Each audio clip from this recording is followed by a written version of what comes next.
Dando continuidade ao nosso quadro sobre as áreas funcionais da gestão, hoje nós iremos falar sobre a gestão de pessoas, a área também conhecida como recursos humanos ou gestão de recursos humanos. Bem, muito se engana quem pensa que a área de recursos humanos é aquela exclusiva responsável pela contratação, demissão e rotinas trabalhistas. Ao longo dos anos, a gestão do trabalho humano se tornou cada vez mais estratégica, cada vez mais complexa e ampla. E nesse sentido, nós iremos entender aqui alguns dos principais processos para que você consiga selecionar, manter e desenvolver os melhores talentos humanos dentro da sua organização. Vamos lá?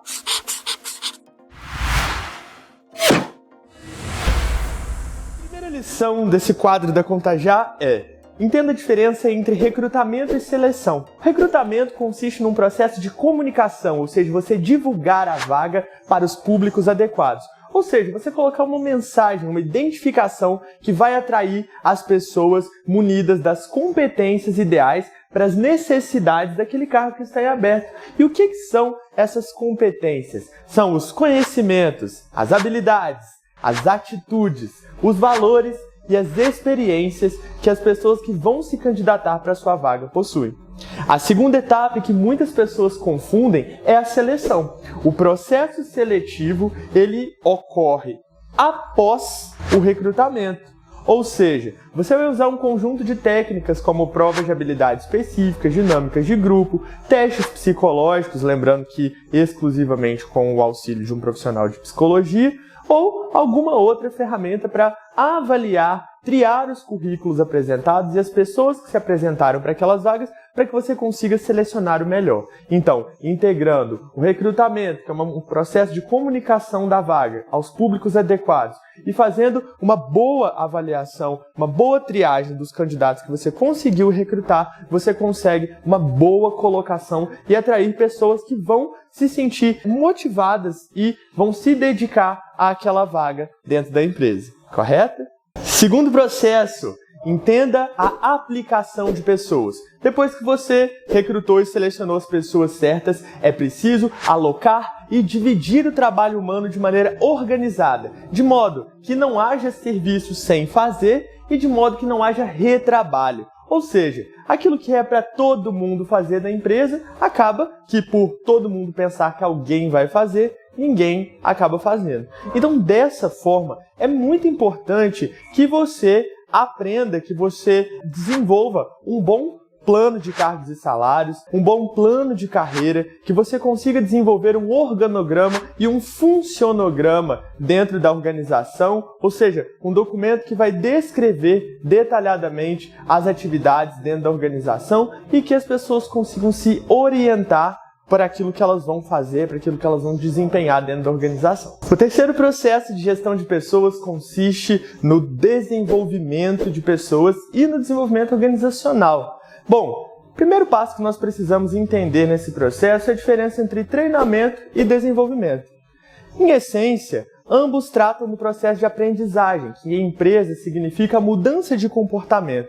Então, quando nós podemos dizer que um funcionário ele aprendeu, que um colaborador aprendeu? A partir do momento em que ele muda o seu comportamento. E nesse sentido nós temos dois benefícios, duas formas de se fazer essa promoção do aprendizado dentro das empresas, que são o treinamento, que é uma instrução, uma orientação, um conjunto de técnicas mais rápidas, que tem o objetivo de desenvolver o aprendizado mais imediato, e o desenvolvimento consiste, por exemplo, num programa de pós-graduação para funcionários, num programa de bolsa de estudos, em algum programa de qualidade de vida no trabalho, ou seja, programas que vão fazer com que a pessoa ela se desenvolva enquanto indivíduo, desenvolva suas potencialidades no longo prazo. Algumas empresas de grande nome no Vale do Silício, por exemplo, oferecem aos seus colaboradores que entregam um trabalho mais associado à criatividade um período sabático para que ele possa se encontrar como indivíduo, ter o chamado ócio criativo e encontrar novas possibilidades e soluções criativas para os serviços que ele entrega. A próxima etapa consiste num processo muito interessante, que é o processo de recompensar pessoas. Engana-se que o único fator recompensatório que é motivador para o trabalhador consiste no salário ou no aumento de salário. Muitas vezes, apenas o fator pecuniário, que é aquele associado a dinheiro, não é o suficiente para promover as transformações desejadas no ambiente de trabalho. Nesse sentido, nós precisamos entender que, além do salário base, além da remuneração daquele colaborador, é possível implementar programas de incentivos e benefícios empresariais. Um exemplo de incentivos, os incentivos eles estão sempre associados com dinheiro de alguma forma e vinculados à remuneração obrigatória, remuneração básica. Por exemplo, Programa de Participação nos Lucros, PPL, Então isso é um incentivo aí para o colaborador associado à dimensão financeira. Já o benefício é tudo aquilo que visa facilitar a relação do ser humano com o seu cotidiano, possibilitando que ele se dedique mais ao seu trabalho. Exemplos são múltiplos, desde auxílio odontológico, plano de saúde, vale creche, por exemplo, empresas que possuem um caixa eletrônico dentro das dependências da firma, ou empresas que possuem transporte para buscar e levar os seus colaboradores.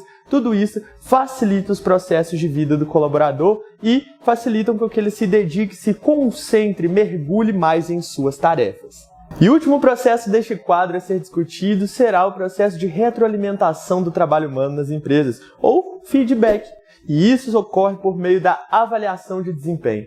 A avaliação de desempenho consiste num conjunto de métodos que vão verificar o que foi planejado, como foi performado e os fatores que levaram ao êxito ou não êxito dessa relação que acabou de ser apresentada. Nesse sentido, caso o colaborador tenha tido uma boa performance, uma boa relação entre o que foi planejado e o que foi entregue ao longo de um determinado período, que pode ser mês, ano, semestre, se ele tiver uma boa performance, ele vai desenvolver estratégias para aprimorar ainda mais e manter o bom desempenho. Caso a performance não tenha sido a mais adequada, seja passível de melhoria, desenvolver-se-ão os métodos e os mecanismos para ajustar aquela performance e, caso haja um problema mais grave, pessoal, ou que envolva a empresa de uma maneira mais intensa, encaminhar-se-á aquele colaborador e a própria empresa vai se programar para o processo de desligamento. Bem, quando nós reunimos esses 5 processos de gestão de pessoas e aplicamos eles com adequabilidade, nós conseguimos obter o que chamamos de manter, o processo de manutenção de pessoas dentro da firma e retenção de talentos. Muito se engana o empreendedor, o empresário ou empresária, que pensa que caso o colaborador não queira ficar na minha empresa, tudo bem, pode sair, existe uma série de outros bons profissionais querendo ocupar aquela vaga, ou seja, tem gente para preencher aquela vaga. Isso é um erro muito comum dentro das empresas e não pode acontecer. Por quê? O processo de demissão e recolocação de uma pessoa envolve vários riscos, bem como custos organizacionais. E isso pode prejudicar o andamento e o ritmo da sua organização. Por isso, reter os melhores talentos é sempre a melhor alternativa para uma organização que se pretende sustentável. Eu espero que você tenha gostado dessas dicas. Acompanhe a Contajar para novos processos relacionados às áreas funcionais da administração de empresas. Muito obrigado e até a próxima!